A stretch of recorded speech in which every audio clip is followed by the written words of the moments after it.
外观看起来其实是蛮漂亮的，它比我想象中还要再更不软烂一点，蛮好吃的。第一个馒头的话，不会就像我刚刚说的很湿润，它的糯米不会粘在这个荷叶上面，这个算是有一点小加分哦。就是你可以看一下这个旁边的这个鸡腿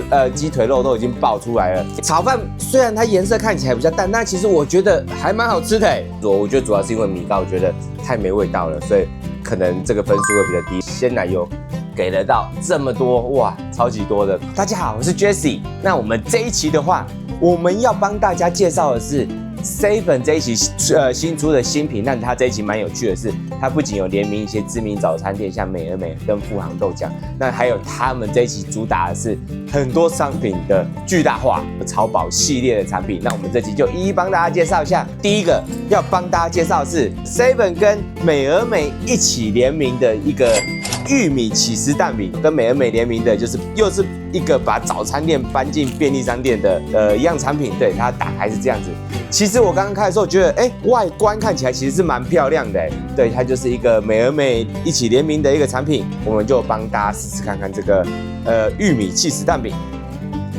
吃完这个玉米蛋饼，第一个我觉得它比我想象中还要再更不软烂一点，因为我一直以为如果经过加热微波的蛋饼的话，它的表皮会变得湿湿软软烂烂，但是其实还好，比较没办法跟真正早餐店比的话，是早餐店很多蛋饼是有点焦脆焦香的感觉，这个就没办法做到那样子了。毕竟如果焦一点，不一定会迎合很多大众口味喜欢的，因为有些人不喜欢烤焦的感觉，但有些人喜欢有点焦脆焦香的感觉。但是呢，里面的玉米稍微有一点没有那么脆口，但是我觉得味道是有的哦，味道是很好的。它的起司跟它的饼皮夹杂它的玉米，味道都没有跑掉，只是它玉米的口感稍微没有像一般我们直接在美而美早餐店买的那么好。但整体来讲，我觉得是不错的，是算是你看它就是也还算是没有很软烂，整体的弹性也都还算蛮有的。起司玉米融合在一起，就像是我们一般在早餐店吃的，还不错，还算蛮好吃的玉米，但是就是口感稍微略咸，现场买稍微差一点。下一个是富航豆浆，他们跟 Seven 联名的馒头夹猪排蛋，对，它就是富航豆浆的哦，也蛮特别的。因为大家都知道富航豆浆跟 Seven 也有做一些饮料，像豆浆直接在便利商店上架。那我算是第一次看到他们这个就是所谓的馒头夹蛋。那我也很老实跟大家讲一下，我本人呢还没有去吃过真正的富航豆浆，因为那个排队要排很久，要很早起去排。我们就直接用我过往在早餐店吃过馒头夹蛋的经验来帮大家评比看看这个馒头夹蛋，让它打开是这样子，其实也还算是蛮圆润的一个馒头夹蛋，它的这个表皮也不会湿湿的，因为有些就算早餐店有些馒头啊，它其实上面会有一点起泡，就是太过湿润会起泡，反正那种我就没有那么喜欢。这个第一眼从外观看，我觉得还可以，还不错，那你就试试看看。吃一下这个馒头夹蛋，其实我觉得蛮好吃的。第一个馒头的话，不会就像我刚刚说的很湿润，它馒头一样保有，就算是微波以后，还是保有原本的 Q 弹，还有原本馒头的香味。有些馒头是没有什么味道，这个馒头是还带有一点香味的。那里面的猪排的话，非常 Q 弹，对，虽然薄了一点，但没办法，这可能有关系到他们一开始选用的材料。但是里面整体调的味道，就是猪排它的味道，还有它搭配酱料，有点像酱油还是一些调味料的话，我觉得是不错。那整体的蛋，我觉得也蛮好吃的，就是味道全部都没有跑掉，只是说整体分量我觉得稍小一点点，因为一般外面的馒头夹蛋使用的馒头，不管是馒头蛋或是猪排，整体大概都会比这个馒头夹蛋大概要再大1.3到1.5倍，我觉得分量稍小一点以外，其他我觉得都还算蛮有水准的哦，还算推荐，只是稍小一点点，我觉得 CP 值也还可以，毕竟你也不用去排队。再这个是 Seven 跟假七袜联名的经典北部粽，那它外包装是这样，里面打开还是有一个荷叶的北部粽。那我们就帮大家开一下这个肉粽哦，这个肉粽打开是这样子。那以前我们有做过就是18碗公肉粽的评比，那我们借此也很久没有吃过肉粽，也来看一下。那一打开这个肉粽，我觉得有一个优点，第一个优点是这个肉粽的内馅包含它的糯米不会粘在这个荷叶上面，这个算是有一点小加分哦，我觉得，因为很多打开就全部都粘在那个荷叶上面，你要慢慢的从荷叶上面扒下来，或是慢慢的去舔下来，其实有点麻烦，会吃得满口都是。那我们接下来就来吃吃看它的肉粽感觉是怎么样。吃完这个肉粽，其实整体我觉得有水准哎。第一个的话，这个肉粽的糯米它咬起来是非常 Q 弹的，也不会说什么就是我们之前所说的 get 几丸 get 几杯那样子，但是没有到很分明，它有一点介于南部粽跟北部粽中间，因为北部粽比较粒粒分明，南部粽比较粘在一起，但它介于中间，但也没有到完全粘在一起啊，口感味道是不错的。但是刚刚我吃这一个肉粽里面附的那一块肉是我觉得稍显干柴，因为它几乎全部都是瘦肉，我会比较喜欢肥瘦穿插的肉块啦，因为它咬起来不会那么柴。那除了那一个肉块以外，其他的味道啊，肉粽本身我觉得是还算蛮棒的，还算蛮好吃的。而且它这个肉粽不是什么很简单的肉粽，也有蛋黄，也有香菇。那其他蛋黄跟香菇味道，我觉得也都是蛮好、蛮棒的。都是属于肉粽水准中上以上等级的肉粽了，我觉得还算推荐，只是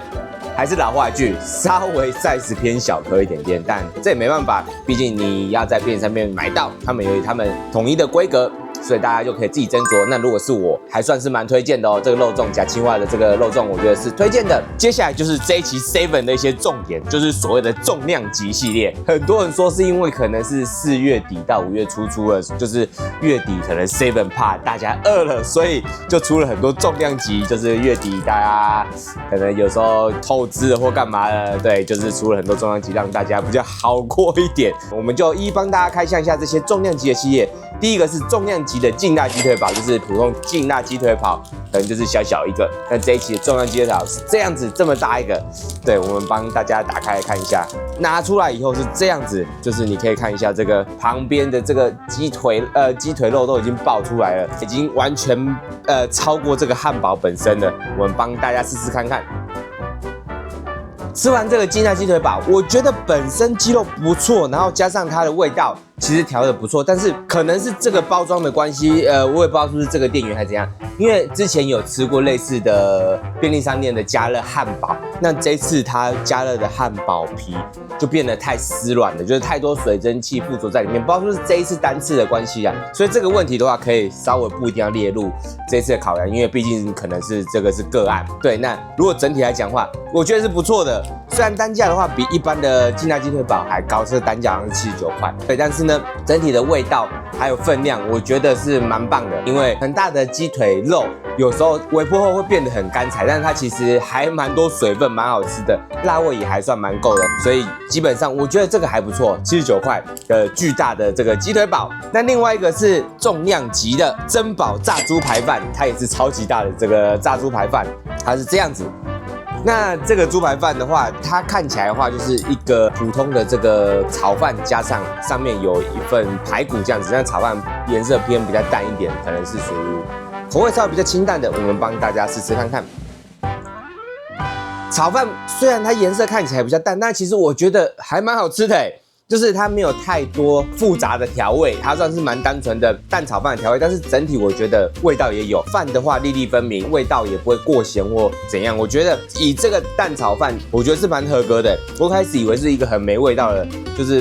比白饭再有一点味道的炒饭，但其实它的调味、它的配料还有它的蛋，其实我觉得都还算是蛮入味的，而且口感也算还蛮好的。那它附了这个炸猪排呢，我觉得整体表现不错。唯一有一个小小缺点就是它稍微有一点偏咸一点点，但是也只有偏咸一点点。它的厚度，这个猪排厚度稍微没有到很厚，但也不至于到有些像他们的像什么铁道便当那种猪排那种超薄。它也还可以，但是没有到超厚，除了味道偏咸以外，口感也还算蛮 Q 弹的。所以这整个珍宝系列的炸猪排炒饭的话，我觉得也还算是蛮合格、蛮推荐的 ，CP 值也还算蛮高的。接下来的话是这个另外一个重量级便当的话，它叫做珍宝米糕炊粉大双拼，它的话蛮酷的，少数看到双拼便当是有一个米粉，再加上这个米糕，这个就是也是很传统的在地的一个便当啦，就是米粉再加上米糕。米糕的话，我少数在 Seven 有看到的，我觉得蛮酷的。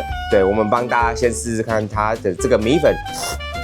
我觉得这个米粉米粉本身的话，我觉得普通，就是蛮普通的米粉。但是我觉得它这一个便当，它米粉上面淋的那个酱，搭配这个米粉混进去，这个酱其实是精髓耶。这酱蛮好吃的，这酱淋进去米粉以后，米粉整个变得超级湿润，而且已经没有那么干了。因为一开始我单吃米粉没有淋酱的时候是很干的，这个酱淋上米粉以后，变得超级有味道，让整个口味大概升级2个档次吧。对，就是变得超级好吃。对，那我们来吃吃看它这个米糕。因为它米糕的话，算是南部米糕嘛，它就是有肉松，也有卤肉。对，那我们也试试看看。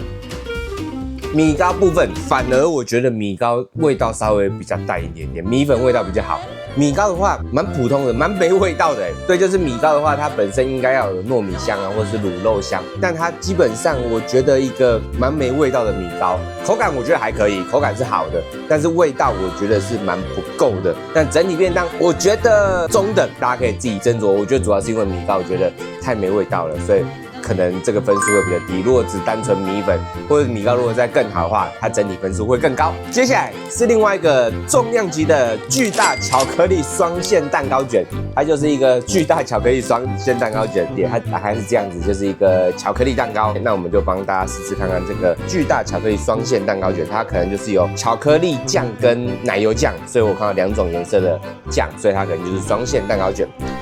吃完这个双馅蛋糕卷，其实我觉得除了它本身这个外形很巨大以外，其实整体吃起来我觉得算是普通，不难吃。因为毕竟我觉得吃巧克力蛋糕卷标准会稍微比较高一点，巧克力蛋糕卷很少吃到不好吃的。整体吃起来除了外观很吸睛以外，口感我觉得就是中等，对，就普普通通，外观比较稀奇。最后是一个也是重量级的巨大鲜奶卡士达泡芙，它这个也是很大的泡芙，跟一般的泡芙比起来也是算蛮大的。对，我们先帮它切一下，因为它太大了，拿起来有点难吃。我觉得这个蛮好吃的，虽然泡芙本身我就有预感不会太难吃了，因为泡芙也很少吃到难吃啊，但是比我想象中好吃很多。泡芙外面那个皮其实做的很酥脆，很有层次，不光只是它外皮外酥内软以外，它里面的层次做的非常好，堆叠的非常分明。然后鲜奶油的话也是甜而不腻，但是鲜奶油我觉得这次给的比我想象中的多非常多，超级多的鲜奶油。给大家看一下它的鲜奶油。给得到这么多哇，超级多的，对比我预想的还多很多。我以为空气感会比较多，结果其实不会，整个鲜奶油爆到快爆出来了。我觉得是很推荐的哦。虽然它单价稍微比一般泡芙高，但是也还好啦，59块。除了外观是很巨大化以外，它在里面的层次跟里面的内馅也不含糊，就是层次非常好，奶油馅非常多，吃起来饱足感非常多，而且是属于很好吃的。饱足感很厚的这个巨大泡芙，我觉得比前面那个巨大巧克力蛋糕好吃20倍。好，那我们这期大致上就把 Seven 巨大重量级的一些餐点介绍完了。那如果大家有兴趣，就可以趁这个月底月初的口袋比较紧一点的话，也可以参考这些产品。但当然也不一定要什么口袋比较紧或者是怎样啊。对，如果你特别想吃，你追求 CP 值高的话，也可以去试试看看。对，那我们这期就到这边，谢谢大家。